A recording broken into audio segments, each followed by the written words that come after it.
Je m'appelle Edwin Valero, et je suis né le 3 décembre 1981 dans la ville de Bolivar au Venezuela. Mon histoire est marquée par des hauts et des bas, des succès fulgurants et des tragédies sombres. En grandissant, j'ai toujours été attiré par le monde de la boxe. Mon père était un boxeur amateur, et j'ai grandi en admirant son courage et sa détermination sur le ring. Dès mon plus jeune âge, j'ai su que la boxe serait ma voie. J'ai commencé à m'entraîner intensivement et à me forger une réputation sur la scène locale. Ma détermination et mon style agressif m'ont rapidement valu une série de victoires impressionnantes, et j'ai été repéré par des promoteurs professionnels. Mon rêve de devenir un champion du monde était en train de se réaliser. En 2006, j'ai fait mes débuts professionnels en tant que boxeur. Ma carrière a décollé rapidement, et j'ai accumulé les victoires par KO. Mon style de combat agressif et mon punch puissant m'ont valu le surnom de « Dynamita ».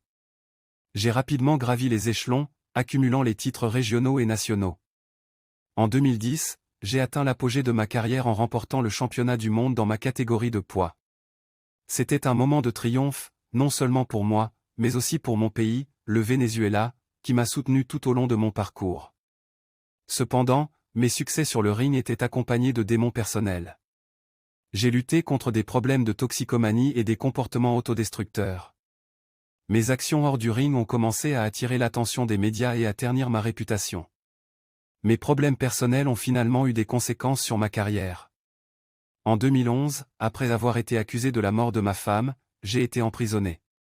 Cette tragédie a mis un terme brutal à ma carrière de boxeur et a plongé ma vie dans l'obscurité. Les années en prison ont été une période de réflexion pour moi.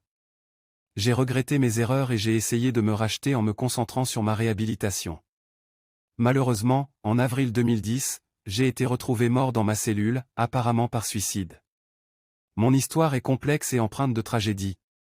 Je reste dans la mémoire des amateurs de boxe comme un combattant talentueux avec un potentiel énorme qui a été malheureusement rattrapé par ses démons personnels. Mon parcours rappelle l'importance du soutien social, de la gestion des problèmes de santé mentale et de la nécessité de prendre soin de sa santé mentale tout au long de la carrière sportive.